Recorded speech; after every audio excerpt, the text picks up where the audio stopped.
안녕하십니까, 한영찬입니다. 이번 영상은 주택 임차인의 계약갱신 요구권인데 이번에 7월 31일 날 주택임대차보호법이 개정이 됐습니다. 논란도 많았고 언론에 많이 보도도 됐고요. 가장 핵심적인 내용은 상가 건물 임차인과 마찬가지로 주택 임차인에게도 계약갱신 요구권을 인정해 주는 것이 가장 핵심적인 내용이거든요. 이렇게 법이 개정이 되면 저같이 강의하는 사람들은 좀 불편하죠. 왜냐하면 개정된 내용을 또 촬영을 하거나 강의를 해드려야 되니까. 그렇지만 수험생분들은 좋은 점이 있습니다. 왜냐하면 이 중요한 부분이 개정이 되면 거기서 시험 문제가 출제가 될 테니까요. 자, 아마 지금 우리 공인중개사 시험 문제는 이미 출제가 돼가지고 문제를 검토하는 단계에 있을 거예요. 그렇지만 이번에 7월 31일 날 주택임대차보호법 개정 내용은 대단히 중요한 사항이기 때문에 반드시 반영이 될 거거든요. 그래서 우리 민법 시험 범위는 주택임대차보호법에서 한 문제 내지 두 문제가 출제가 되는데 이 주택임차인의 계약갱신 요건에 대한 부분은 아마 올 시험에 반드시 출제가 될 거라는 거 주의하시기 바라고, 그 다음에 우리가 개정이 됐을 때 시험 범위는 시험 보는 날 시험 시행일 기준으로 시행되고 있는 법에 대해서 적용이 되거든요. 다시 말하면 10월 31일 날 시행되고 있는 법이 시험 범위고 시행되지 않는 것은 시험 범위에 포함되지 않습니다. 그래서 이번에 개정된 사항 중에서 10월 31일 날 시행되지 않는 부분은 제가 설명해서 제외했고요. 10월 30일 기준으로 시행되는 부분만 정리해 보도록 하겠습니다. 자, 아무튼 주택 임차인에게 계약갱신 요구권을 뭐하고 있냐면 인정하고 있어요. 일단 기본적인 내용은 첫째, 언제 할 수 있느냐? 계약 만료 전 6월부터 1월 사이입니다. 요 6월부터 1월 사이의 일이 6월부터 2월로 개정됐는데 그 개정된 내용은 12월 달부터 시행이 되기 때문에 우리는 만료 전 6월부터 1월 이렇게 기억해 두셔야 돼요. 다시 말하면 임대차 계약이 끝나기 만료 전 6월부터 1월 사이에 임차인의 임대인에게 계약갱신을 요구할 수가 있는 거죠. 꼭 기억해 두셔야 되고, 그 다음에 효과인데 이러한 계약갱신 요구권은 1회 하나여 행사할 수 있고요. 존속기간은 2년입니다. 그러면 결과적으로 최초의 임대차 기간이 2년이고 계약갱신을 요구하는 것은 또다시 2년인데 한 번만 할 수 있으니까 실질적으로 주택임대차는 이제는 4년이 보장되는 꼴이 되고요. 주의하실 것은 이러한 계약갱신 요구에 따라서 갱신이 돼서 또다시 2년이 됐더라도 임차인은 언제든지 자유롭게 해지 통지할 수 있고요.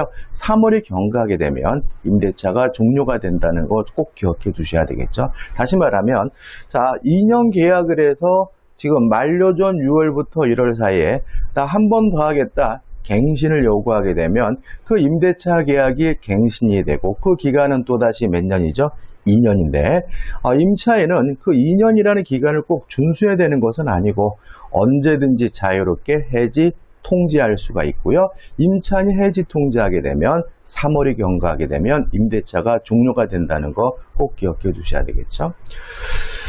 그 다음에 갱신되는 임대차는 전 임대차와 동일한 조건으로 다시 계약된 것으로 본다. 중요한 내용은 아닌데 문제는 차임 보증금에 대해서 증감 청구할 수가 있습니다. 특히 증액 청구가 문제가 되겠죠. 그래서 7조의 범위에서 증액을 청구할 수 있는데 이 7조에 대해서도 우리가 개정된 내용이 있다니까 좀 이따 볼 거예요. 그래서 아무튼 갱신을 청구하면 임대인은 거부하지 못하고 갱신해 줘야 되고, 이러한 임차인의 갱신 요구에 대해서 임대인은 차임에 대해서 증액을 청구할 수가 있다. 이렇게 되는 거죠.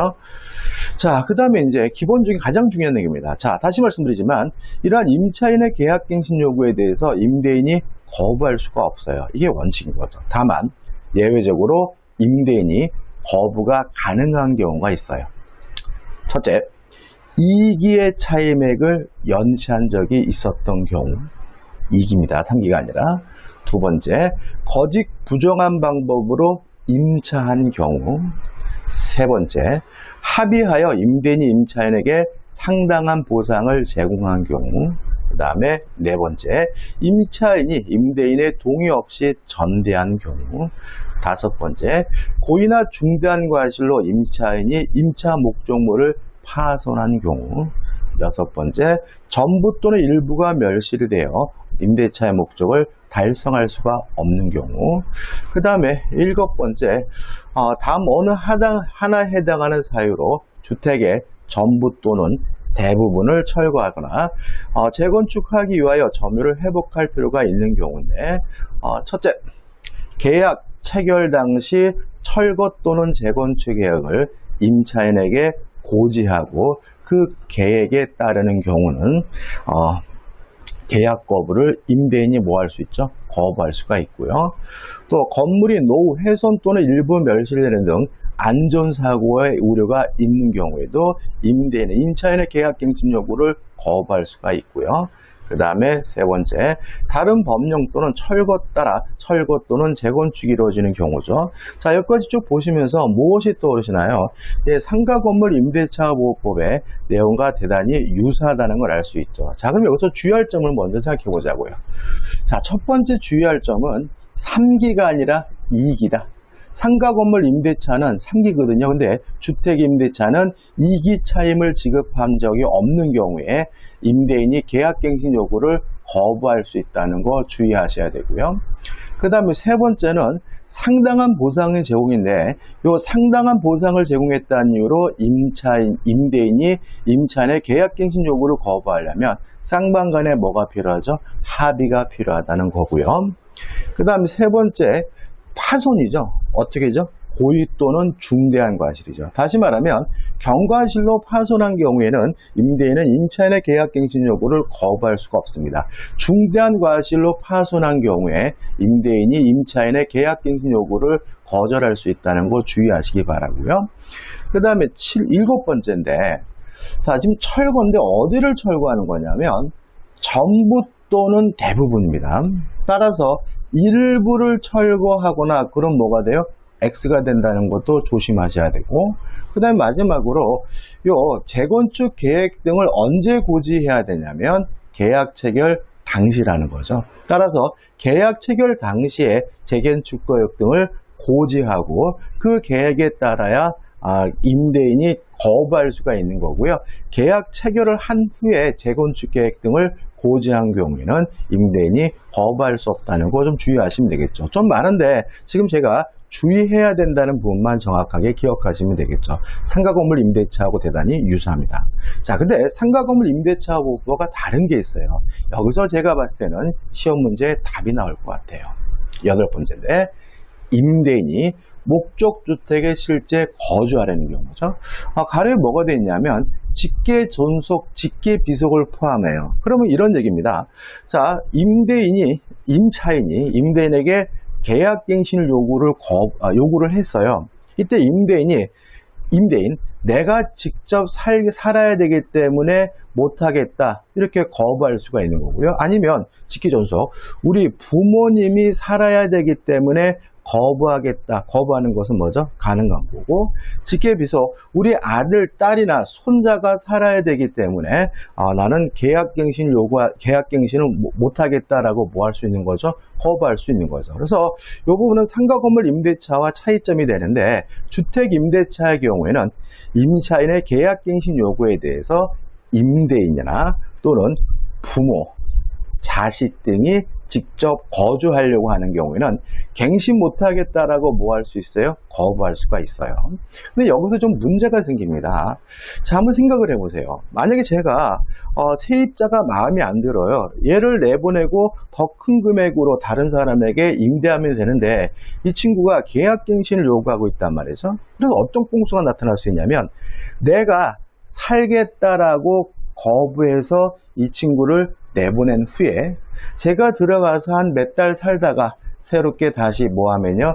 임대를 하면 이러한 갱신 요건을 무력화시키는 것이 가능해지거든요. 그래서 어떤 규정을 두고 있냐면 8월 사유로, 다시 말하면 자기가 직접 거주하겠다는 이유로 갱신을 거절하였음에도 불구하고 2년이 되기 전이죠. 그죠? 2년이 되기 전에 정당한 사유 없이 제3자에게 목적주택을 임대했어요. 그래서 내보내고 다른 사람에게 2년 되기 전에 임대를 한 경우에는 임대인은 임차인이 입은 손해를 뭘 해야 됩니까? 배상을 해줘야 된다라고 규정을 두고 있습니다. 다시 말하면 내가 살겠다라고 하고 갱신 거절을 하고 임차인을 내보낸 후에 2년이 되기 전에 다른 사람에게 임대를 해버리면 임차인은 그런 갱신 거절로 인해서 손해가 발생했다면 그 손해배상을 뭐 할 수 있는 거죠? 청구할 수가 있는 거죠.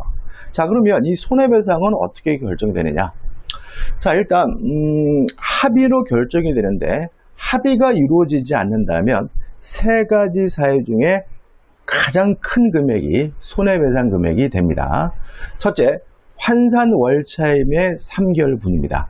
자, 우리가 보증금을 월세로 환산하는데 법의 규정이 있거든요. 그 법의 규정에 따라서 보증금을 월세로 환산해가지고 그 환산한 월세의 몇 개월치요? 3개월치를 손해배상으로 청구할 수가 있는 거고요. 아니면 제가 이 사람을 거부하고 새로 줬는데 이 새로 주게 된 이유는 뭔가요? 그 사람에게 보증금을 더 많이 받기 위한 거잖아요. 그러면 그 사람과의 차액의 몇 년치죠? 2년분에 대해서 손해배상을 청구할 수가 있고요. 그 다음에 실제로 임차인 입은 손해입니다. 요 셋 중에 가장 큰 금액이 손해배상 금액이 되는 거죠. 잠깐 좀 설명을 드릴까요? 자, 이런 의미가 되는 거죠. 자, 보증금을 월세로 환산을 해가지고 환산 월세가 예를 들어서 100만 원이다 라고 가정을 해볼게요. 자, 근데 계약갱신을 거부하는 바람에 손해배상을 청구하게 되는데 100만 원에 3개월치니까 몇 개가 되는 거죠? 300만 원이 되는 거죠. 아니면 자, 제가 지금 그 사람한테 갱신을 거부하고 다른 사람에게 뭘 줬어요? 세를 줬어요. 그래서 그 사람한테 새롭게 보증금을 받았는데 새로운 보증금이 예를 들어서 150만 원이면 자, 100만 원 빼기 250만 원이죠. 차액이니까 요 차액이 얼마가 됩니까? 50만 원이죠. 요 50만 원에 차액이 몇 년치입니까? 2년치니까 24개월을 곱하게 되면은 520, 5420에서 1200만 원이 되네요. 맞나요? 1200만 원. 맞죠? 520, 5420. 1200만 원이 되고, 그 다음에 임차인이 네가 갱신을 거부하는 바람에 내가 쫓겨나가지고 손해를 입었는데 실제 입증에 성공한 손해액이 얼마냐면 예를 들어서 800만 원이다 라고 한단 말이죠. 그러면 셋 중에 큰 금액이 손해배상금이 되니까 이 경우에는 얼마가 손해배상이죠? 1200만 원이 손해배상이 되는 거죠. 자, 이해되시죠? 그죠? 다시 말하면 자, 이런 얘기입니다. 임대인이 내가 직접 거주하겠다는 이유로 임차인에 대한 계약갱신을 요구를 거부했어요. 그리고 나서 2년이라는 기간 내에 다른 사람에게 다시 세를 줬다면, 전세를 줬다면 임차인은 임대인에게 손해배상을 뭐 할 수 있는 거죠? 청구할 수가 있는 거죠. 자, 손해배상액은 어떻게 결정되냐면 보증금을 월세로 환산한 환산월세, 환사월차임의 3개월치와 아니면 기존의 그 환산월세와 신규 임차인의 환산월세의 차액의 2년치거나 아니면 실제 입증에 성공한 임차인의 손해액 셋 중에 큰 금액이 작은 금액이 아니라 뭐죠? 큰 금액이 손해배상액이 되니까 임차인 임대인에게 1200만 원에 대해서 손해배상을 청구할 수 있다 이렇게 되는 거죠. 결과적으로 실제로 임차인이 손을 입었다는 것은 입증하기 대단히 어렵거든요. 그럼 결국은 둘 중에 한 가지가 결국은 손해배상액이 되는 거고요. 둘 중에 셋 중에 뭐가요? 큰 것이 손해배상이라는 걸 다시 한번 강조해 말씀을 드립니다. 다시 한번 볼까요? 자, 임대인이 목적주택에 실제 거주하려는 경우에는 임차인의 계약갱신 요구에 대해서 뭐 할 수 있습니까? 거부할 수가 있습니다. 자, 거절했는데 새롭게 2년이 되기 전에 정당한 사유 없이 제3자에게 목적주택을 다시 임대했다면 임차인은 임대인에게 손해배상을 청구할 수가 있는데 그 손해배상은 합의가 있다면 합의 금액이 손해배상액이 되겠지만 합의가 없다면 환산월차임의 3개월 치어남, 제3자에게 임대 얻은 환산월차임과 갱신거절 당시 환산월차임 간의 차액에 2년치거나 그 다음에 갱신거절로 인하여 임차인이 입은 손해액 중 큰 것이 손해배상 예석이 된다는 거 꼭 기억해 두시기 바랍니다. 올해 시험 문제가 반드시 나올 거고요. 시험 문제 답은 지금 이 부분, 이 화면에서 설명드리고 있는 이 부분에서 답이 결정될 테니까 좀 생각해 보셔야 됩니다. 정확하게 기억해 두셔야 되겠죠. 자, 그 다음에 이제 주택 임차인의 차임 증감 청구권입니다. 자, 제7조인데, 자, 일단 1항은 개정되지는 않았어요. 자, 경제 사정 등의 변동으로 인해서 차임이나 보증금이 현실적이지 않다면 20분의 1을 뭐 할 수 있냐면 증액을 청구할 수가 있습니다. 몇 분의 몇이? 일단 20분의 1. 자, 근데 결론을 보시면 증액이 있수는 1년 이내는 하지 못한다라고 되어 있으니까 결국은 임대인 입장에서는 1년마다 증액을 청구할 수가 있는 거죠. 그러면 20분의 1이면 연 5%인데 5%면 꽤 큽니다. 그래서 이게 또 문제가 되는 것은 뭐냐면 이런 문제가 생기는 거죠. 자, 지금 주택 임대인 입장에서는 갱신 거절하지 못하니까 어차피 어떻게 해요? 4년을 보장해 줘야 되는 꼴이니까 매년 5%씩 증액을 청구하게 되고요. 5%씩 증액을 청구하게 되면 그것도 만만치 않습니다. 이게 복리이기 때문에 꽤 커지거든요. 이런 차임 증액 청구권도 형성권이기 때문에 임차인이 거부하지 못하거든요. 그래서 이 금액에 대해서 5%를 너무 많은 거 아니냐 해서 깎으려고 했던 것 같아요. 국회에서. 근데 깎으려고 하는 시도가 여의치 않으니까 2항을 개정합니다. 제1항에 당하는 증액 청구는 약정한 차임이나 본위금의 20분의 1을 초과하지 못한다. 이러면 똑같은데, 다만 특별시, 광역시, 특별자치시, 도 및 특별자치도의 관할구역 내의 지역별 임대차 시장 등을 여건을 고려하여 본문의 범위에서, 다시 말하면 20분의 1 범위 내에서 증액 청구의 상한을 조례로 달리 정할 수가 있죠. 그래서 일단은 20분의 1, 5%를 초과하지 못한다라고 법에서 규정하고 있고요. 그 금액을 지방자치단체가 조례로 깎을 수 있도록 개정을 하게 됩니다. 자, 그럼 이렇게 되는 거죠. 자, 주택임대차는 경제사정의 변동으로 인해서 차임이 현실적이지 않으면 증액을 청구할 수가 있습니다. 증액의 범위는 20분의 1을 초과하지 않는 범위 내에서 지방자치단체의 조례에 의해서 결정이 되고요. 한 번 증액을 했다면 1년 이내는 하지 못하는 거죠. 참고로 제가 이 개정된 사항에 대해서 언론의 보도를 좀 보다 보니까 2년마다 증액을 청구한다라고 설명되어 있는 언론 보도가 굉장히 많은데 그거는 아닙니다. 다시 말하면 계약갱신 요구라면 요 규정에 따라서 임대인은 증액을 청구할 수 있는 거죠. 20분의 1 범위 내에서 지방자치단체 조례를 결정된 상한으로요. 근데 이러한 증액 청구는 갱신 요구할 때 하는 것이 아니라 증액을 한 후에 1년 이내는 또 하지 못한다는 말은 매년 1년마다 증액을 청구할 수 있다는 점은 변하지 않았다는 거 좀 주의하시기 바랍니다. 자, 여기까지입니다. 실제로 이 부분이 완벽하게 여러분들이 정리가 되어야 되려면 이제 문제로 만들어 가지고 문제를 풀어봐야 하는데 그 문제는 제가 여러분하고 함께 하고 있는 문제풀이 강의 중간에 요 주택임대차보호법 부분이 되면 요 개정된 사항을 반영해서 제가 문제를 만들어 가지고 문제를 여러분과 함께 풀어보는 시간을 가질 거고요. 자, 이 영상이 도움이 되셨다면 구독, 좋아요 부탁드리겠습니다. 고맙습니다.